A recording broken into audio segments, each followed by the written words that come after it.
Excerpt from a local newspaper. Ominous unknown killer is still at large. After weeks of unexplained murders, the ominous unknown killer is still on the rise, after little evidence has been found. A young boy states that he survived one of the killer's attacks and bravely tells his story. "I had a bad dream and I woke up in the middle of the night," says the boy. "I saw that for some reason the window was open, even though I remember it being closed before I went to bed. I got up and shut it once more. Afterwards, I simply crawled under my covers and tried to get back to sleep. That's when I had a strange feeling, like someone was watching me. I looked up and nearly jumped out of my bed. There, in a little ray of light, illuminating from between my curtains, were a pair of two eyes. These weren't regular eyes. They were dark, ominous eyes. They were bordered in black, and just plain out terrified me. That's why I saw his mouth, a long, horrendous smile that made every hair in my body stand up. The figure stood there, watching me. Finally, after what seemed like forever, he said it. A simple phrase, but said in a way only a madman could speak. He said, "Go to sleep." I let out a scream. After I sent him at me, he pulled up a knife, aiming it at my heart. He jumped on top of my bed. I fought him back. I kicked, I punched, I rolled around to knock him off me. That's when my dad busted in. The man threw the knife. It went in my dad's shoulder. The man probably would have finished him off if one of the neighbours hadn't alerted the police. They drove into the parking lot. The door. The man turned and ran. Down the hallway, I heard a smash like glass breaking. As I came out of my room, looked through the window, his pointing towards the back of my house was broken. I looked out to see him vanish in the distance. I could tell you one thing, I'll never forget that face, those cold, evil eyes, and that psychotic smile. They will never leave my head. Police are still on the look for this man. If you see anyone that fits the description in this story, please contact your local police department. Jeff and his family had just moved into a new neighborhood. His dad had gotten a promotion at work, and they thought it'd be best to live in one of those fancy neighborhoods. Jeff and his brother Lou couldn't complain though. A new, better house was not to love. As they were getting unpacked, one of the neighbors came by. "Hello," she said. "I'm Barbara. I live across the street from you. Well, I just wanted to introduce myself and to introduce my son." She turns around and calls her son over. "Billy, these are our new neighbors." Billy said hi and ran back to play in his yard. "Well," said Jeff's mom, "I'm Margaret, and this is my husband Peter, and my two sons, Jeff and Lou." They introduced themselves, and then Barbara invited them to her son's birthday. Jeff and his brother were about to object when their mother said they would love to. When Jeff and his family were unpacking, Jeff went up to his mom. "Mom, why would you invite us to some kid's party? If you haven't noticed, I'm not some dumb kid." "Jeff," said his mother, "we just moved here. We should show that we want to spend time with our neighbors. Now we're going to the party and that's final." Jeff started to talk, but stopped himself. No, he couldn't do anything. Whenever his mom said something, it was final. He walked onto his room and plopped down on his bed. He sat there, looking at his ceiling, when suddenly he got a weird feeling. Not so much pain, but a weird feeling. He dismissed it as some random feeling. He heard his mother call him down to get his stuff, and he walked down to get it. The next day, Jeff walked downstairs to get breakfast and got ready for school. As he sat there eating his breakfast, he once again got that feeling, but this time it was stronger. It gave him a slight tugging pain, but he once again dismissed it. As he and Lou finished breakfast, they walked down to the bus stop. They sat there waiting for the bus, and then all of a sudden some kid on a skateboard jumped over them, only inches above their laps. They both jumped back in surprise. "Hey, what the hell?" The kid landed and turned back to them. He kicked the skateboard up and caught it with his hands. The kid seemed about 12, 1 year younger than Jeff. He was an Aeropostale shirt and ripped blue jeans. Well, looks like we got some new meat." Suddenly, two other kids appeared. One was super skinny and the other was huge. "Well, since you're new here, I'd like to introduce ourselves. Over there is Keith." Jeff and Lou looked over to the skinny kid. He had a dopey face that you'd expect a sidekick to have. "And he's Troy." They looked over at the fat kid. Talk about a tub of lard. This kid looked like he hadn't exercised since he was crawling. Oh my god. "And I," said the first kid, I'm Randy. Now, for all the kids in this neighborhood, a small price for a bus fare, if you catch my drift. Luke stood up, ready to punch the lights out of the kid's eyes, when one of his friends pulled a knife on him. I hoped he'd be more cooperative, but it seems we have to do this the hard way. The kid walked up to Lou and took his wallet out of his pocket. Jeff got that feeling again. Now it was truly strong. A burning sensation. He stood up, but Lou gestured him to sit down. Jeff ignored him and walked up to the kid. Listen here, you little punk. Listen here, you little punk. Give back my Bruce wallet or else. Randy put the wallet in his pocket and pulled out his own knife. And what will you do? Just as he finished the sentence, Jeff popped the kid in the nose. As Randy reached for his face, Jeff grabbed the kid's wrist and broke it. Randy screamed and Jeff grabbed the knife from his hand. Frankie rushed Jeff, but Jeff was too quick. He threw Randy to the ground. Keith lashed out of him, but Jeff up and stabbed him in the arm. Keith dropped his knife and fell to the ground screaming. Troy rushed him too, but Jeff didn't even need the knife. He just punched Troy straight in the stomach and Troy went down. As he fell, he puked all over. Luke did nothing but look in amazement at Jeff. Jeff, how did you... was all he said. They saw the bus coming and they knew they'd be blamed for the whole thing. They started running as fast as they could. As they ran, they looked back and saw the bus driver rushing over to Randy and the others. As Jeff and Lou made it to school, they didn't dare tell what happened. All they did was sit and listen. Lou just thought that as his brother beating up a few kids, but Jeff knew it was more. It was something scary. As he got that feeling, he felt more powerful it was. The urge to just hurt someone. God, this is so edgy. He didn't like how it sounded, but he couldn't help feeling happy. He felt that strange feeling go away and stay away for the entire day of school. Even as he walked home to the whole thing to the bus stop, and how he probably wouldn't to be taking the bus anymore, he felt happy. When he got home, his parents asked how his day was, and he said, in somewhat ominous voice, "It was a wonderful day." Next morning, he heard a knock at his front door. He walked down to find 2 police officers at his door, his mother looking back at him with an angry look. "Jeff, these officers tell me that you attacked 3 kids, that it wasn't regular fighting, and that they were stabbed. Stabbed, son." Jeff's gaze fell to the floor, showing his mother that it was true. Mom, they were the ones who pulled the knives on me and Lou." "Son," said one of the cops, "we found 3 kids, 2 stabbed, one having a bruise on his stomach, and we have witnesses proving you fled the scene. Now what does that tell us?" Jeff knew it was no use. He could say him and Lou had been attacked, but there was no proof it was not them who attacked first. They couldn't say they weren't fleeing, because truth be told they were. So Jeff couldn't defend himself or Lou. "Son, call down your brother." Jeff couldn't do it until he beat up all the kids. So it was me. I was the one who beat up the kids. Lou tried to hold me back, but he couldn't stop me. The cop looked at his partner, and they both nodded. "Well, kid, looks like a year in juvie." "Wait," says Lou. They all looked up to see him holding a knife.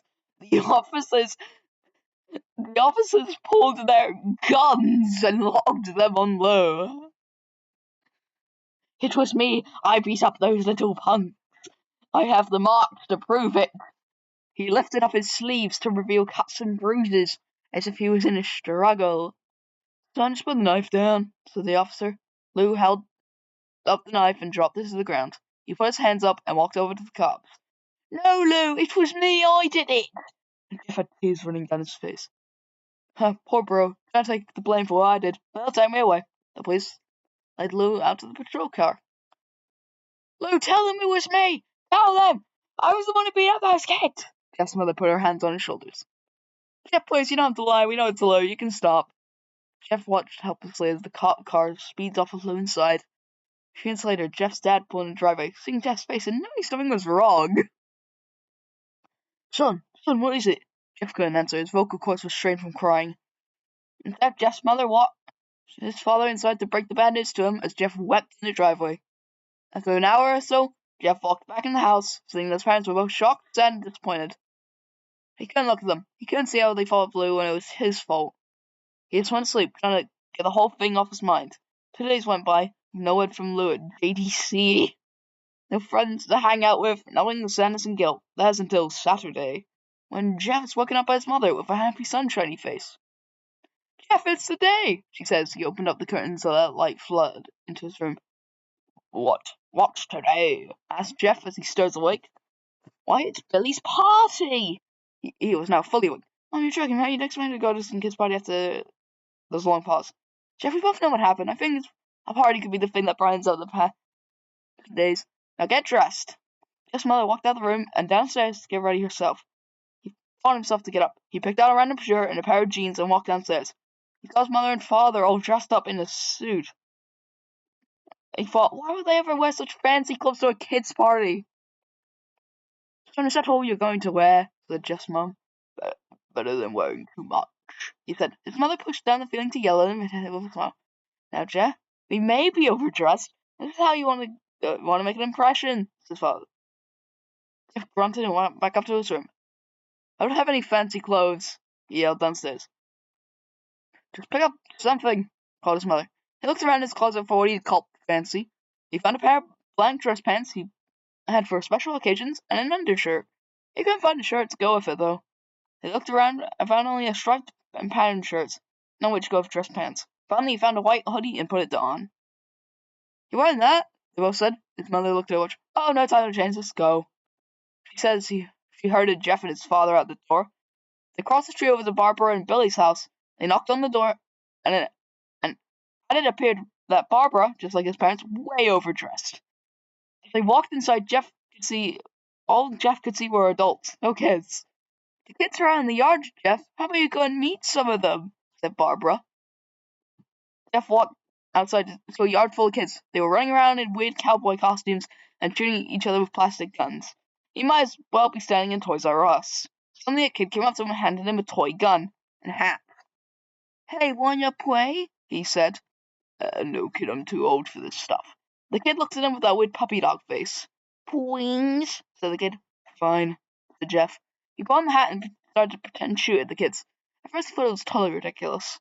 But then he started to actually have fun. It might not have been super cool, but it was the first time he had done something that took his mind off Lou. So he played with the kids for a while until he heard a noise, a weird rolling noise. Then it hit him. Randy, Troy, and Keith all jumped over the fence on their skateboard. Jeff dropped the fake gun and ripped off the hat. Randy looked at Jeff with a burning hatred. Hello, Jeff, is it? He said. We have some unfinished business. Jeff saw his bruised nose. I think we're even. I beat the crap out of you, and you and my brother sent to JDC. Randy got an angry look in his eyes. Oh no, I don't go for even. I go for winning. You may have kicked our bums that one day, but not today. As he said that, Randy rushed at Jeff. They both fell to the ground. Randy punched Jeff in the nose, and Jeff grabbed him by the ears and headbutted him. Jeff pushed Randy off of him, and both rose to their feet. Kids were screaming, and parents were running out the house. Troy and Keith both pulled guns out of their pockets. No one interrupts or guns will fly, they said. Randy pulled a knife on Jeff and stabbed into his shoulder. Jeff screamed and fell to his knees. Randy started kicking him in the face, but the free kick Jeff grabs his foot and twists it, causing Randy to fall to the ground. Jeff stood up and walked towards the back door. Troy grabbed him. Need some help? He picks Jeff up by the back of the collar and throws him through the patio door. As Jeff tries to stand, he's kicked down to the ground. Randy repeatedly starts kicking Jeff until he starts to cough up blood. Come on, Jeff, fight me! He picks Jeff up and throws him in the kitchen. Randy sees a bottle of vodka and smashes the glass over Jeff's head. Fight! He throws Jeff back into the living room. Come on, Jeff, look at me! Jeff glances up, his face riddled with blood. I was the one who got your brother sent to the JDC, and now you're just going to sit here and let him run there for a whole year. You should be ashamed. Jeff starts to get up. Oh, finally, stand and fight. Jeff is now to his feet, blood and vodka on his face. Once again, he gets that strange feeling, the one in which he hasn't felt for a while. Finally, he's up, says Randy as he runs at Jeff. When it happens, something inside Jeff snaps, his psyche destroyed. All rational thinking is gone, and all he can do is kill. He grabs Randy and pile drives him to the ground. He gets on top of him and punches him straight in the heart. The punch causes Randy's heart to stop. As Randy gasps for breath, Jeff hammers down at him punch after punch. Blood gushes from Randy's body until he takes one final breath and dies. What? Everyone is looking at Jeff now. The parents, the crying kids, even Troy and Keith. Although they easily break from their gaze and point their guns at Jeff. Jeff sees the guns trained on him and runs for the stairs. As he runs, Troy and Keith let out fire on him, each shot missing. Jeff runs up the stairs. He hears Troy and Keith follow up behind. As they let out their final rounds of bullets, Jeff ducks into the bathroom. He grabs the towel rack and rips off the wall. Troy and Keith race in, knives ready. Troy swings his knife at Jeff, who backs away and bangs the towel rack into Troy's face. Troy goes down hard, and Aloe is left as Keith. He's more agile than Troy, though, and ducks when Jeff swings the towel rack. He dropped the knife and grabbed Jeff by the neck. He pushed him into the wall. A thing of bleach fell down on top of him from the top shelf. It burnt both of them, and they both started to scream. Jeff wiped his eyes as best he could, pulled back the towel rack, and swung it straight into Keith's head. As he lay there bleeding to death, he let out a smile. "What's so funny?" asked Jeff. Keith pulled out a lighter and switched it on. "What's funny?" he said. "Is that you're covered in bleach and alcohol." Jeff's eyes widened as Keith threw the lighter at him. As soon as the flame made contact with him, the flames ignited the alcohol and the vodka. While the alcohol burned him, bleach bleached his skin. That's not how it works. Jeff let out a terrible screech as he caught on fire. He tried to roll out the fire, but it was no use. The alcohol made him a walking inferno. He ran down the hall and fell down the stairs. Everybody started screaming as they saw Jeff, now a man on fire, dropped to the ground, nearly dead. The last thing Jeff saw was his mother and the other parents trying to extinguish the flame. That's why he passed out. When Jeff woke, he had a cast wrapped around his face. He couldn't see anything, but he felt a cast on his shoulder and stitches all over his body. He tried to stand up, but realized there was some tube in his arm. And when he tried to get up, it fell out, and the nurse rushed in. "I don't think you can get out of bed just yet," she said, as she put him back in bed and reinserted the tube. Jeff sat there, no vision, no idea what his surroundings were. Finally, after hours, he heard his mother. "Honey, are you okay?" she asked. Jeff couldn't answer, though. His face was covered, and he was unable to speak. "Oh, honey, I have great news. After all the witnesses told the police that Randy confessed to trying to attack you, they decided to let Lou go." This made Jeff almost bolt up, stopping halfway, remembering the tube coming over his arm. "He'll be out by tomorrow, and then you two will be able to be together again." Jeff's mother hugs Jeff and says their goodbyes. The next couple of weeks were those where Jeff was visited by his family. Then came the day where his bandages were to be removed. His family members were all there to see it, what he'd look like. As the doctors unwrapped the bandages from Jeff's face, everyone was on the edge of their seats. They waited until the last bandage holding the cover over his face was almost removed. "Let's hope for the best," said the doctor. He quickly pulled the cloth, letting the rest fall from Jeff's face. His mother screams at the sight of his face. Lou and Jeff's dad stare awestruck at his face. What happened to my face?" Jeff said. He rushed out of bed and ran to the bathroom. He looked in the mirror and saw the cause of distress. His face. It's horrible. His lips were burnt to a deep shade of red. His face was turned into a pure white color, and his hair singed from brown to black. He slowly put his hand to his face, and a sort of leathery feel to it now. He looked back at his family and back to the mirror. "Jeff," said Lou, "it's not that bad." "Not that bad," said Jeff. "It's perfect!" His family was equally surprised. Jeff started laughing uncontrollably. His parents noticed his left eye and hand were twitching. "Jeff, you okay?" "Okay? I've never felt more happy! Ha ha ha ha! Look at me! This face goes perfectly with me!" He couldn't stop laughing. He stroked his face, feeling it, looking at it in the mirror. What caused this? Well, you may recall that when Jeff was fighting Randy, something in his mind, his sanity, snapped.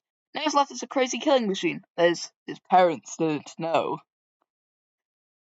"Doctor," said Jeff's mom, "is my son alright? In the head?" "Oh, yes, this behavior is typical for patients that have taken very large amounts of painkillers.